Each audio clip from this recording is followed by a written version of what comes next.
cautionary tale for why you shouldn't wear chocolate scented makeup to a frat party. So I was a freshman in college and it was like a weekend night, so I decided to go to a frat party with my girlies.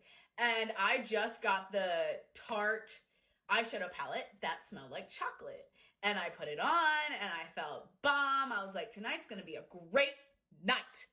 And so we go to the frat party and I find a guy and we start dancing. Next thing you know, we start making out and then it's getting really intense. And then you know what he does? He bites me in my eye. He bit me in my eye. So I'm against the wall and I start like flailing my hands to get my friend's attention. And they thought I was giving them my phone. And they took my phone, and then I really started freaking out because he was still going. He was still going, and I know I should have pushed him away, but I didn't. I was flailing, I was panicking. And so my friends pulled me aside, and they're like, what? It looked like it was going good. It was getting hot and heavy. And I was like, he bit me in my eye. And they're like, what do you mean? And I was like, I mean that in the most literal sense. He bit me in my eye. We need to go. So we leave. And we go back to the dorm room, and they look at me in full light. And they're like, you have no makeup on one eye. Hold on. I have to have a picture. I found the photo. So they took this photo. Makeup? None. Gone. Completely gone. He ate it off of me. My eye was bruised because there was teeth. He didn't just lick it. He didn't just make out with my eye like you common weirdo. He bit my eye. So yeah, don't wear chocolate scented makeup to a frat party. Yeah, I don't think the problem is that you are wearing chocolate makeup or whatever. I think the problem is you are making up with an absolute stranger you just met at a bar or at a club or whatever the hell you were. You know, the accountability for these women is beneath zero.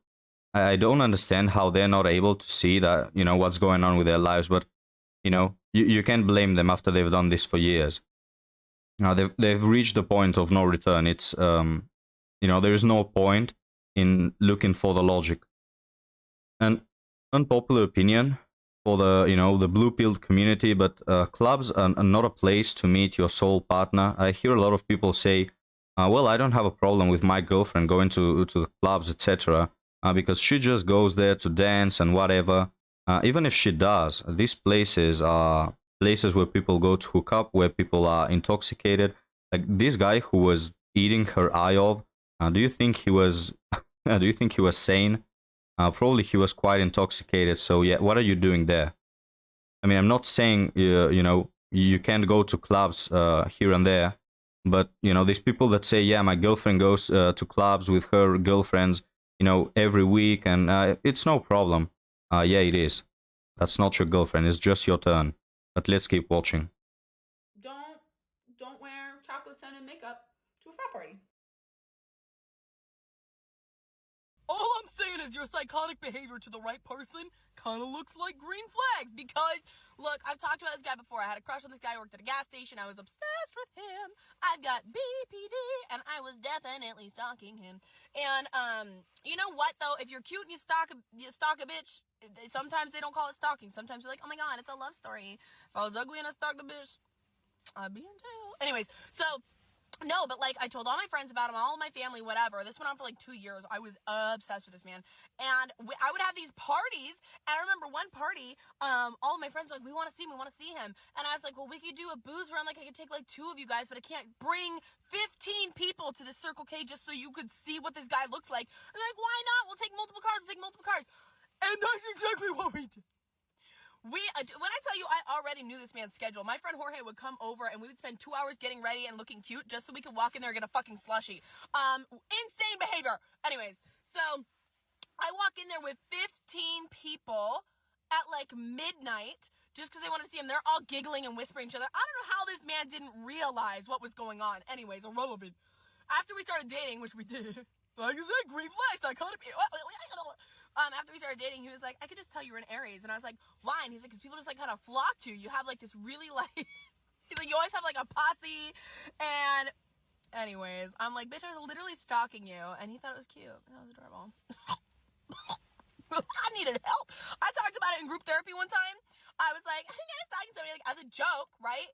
And they like whispered to each other. I've told this story before too, but they like whispered to each other. And then like she came back in after I told them that, you know, like I go there every day and like figured out his schedule. And me and my friend will like always go in there just to like be in there for 10 minutes so he could like just witness me.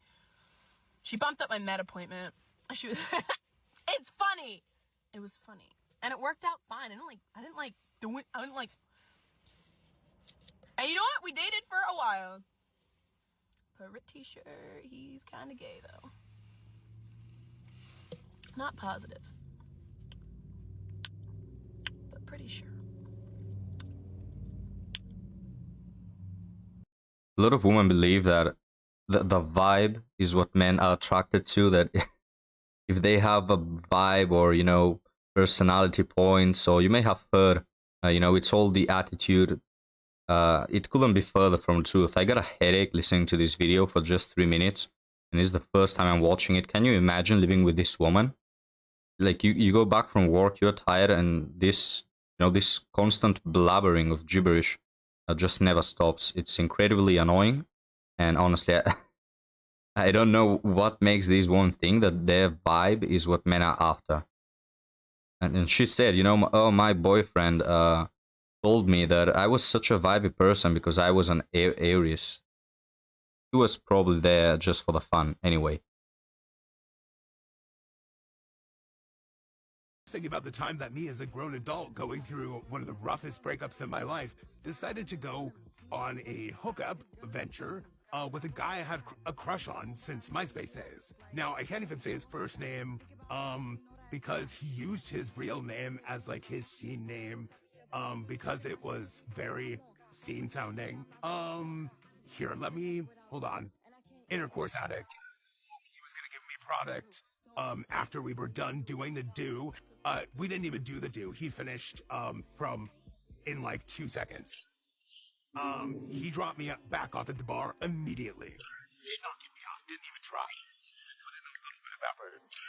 Called me Teresa in our text messages. Like weeks later, my name is nowhere close to Teresa. Like,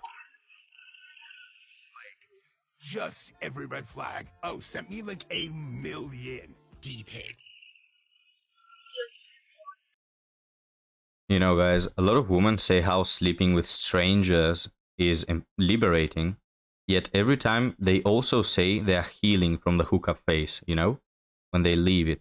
Why would you heal from something that is liberating and empowering, is my question. It seems to me that it just devalues and wastes women's ability to be good partners and to be dating material. But what do I know better than a red-haired, nose-pierced queen on TikTok?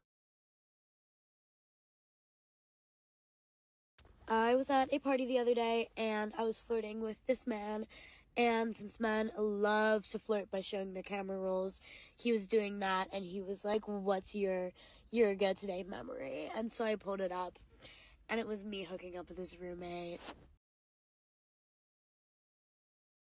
Hello sluts, let's talk about dating. This is my favorite thing to talk about. I love talking about boys. I love men, but also I hate men. Me and my roommate have this like first dates list where we put like the name of the guy, the date we went out, pros, cons, if we kissed, and rate the overall experience.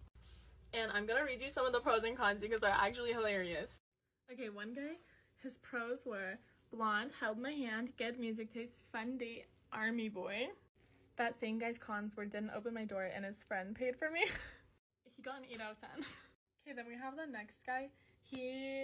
His was super cute, paid, did the thumb thing when we held hands, opened my door, had nice friends, likes Tangled. His cons were likes Kanye. Okay, then we have another one. His was a fun date idea, drove, funny, used emojis, he thrifts.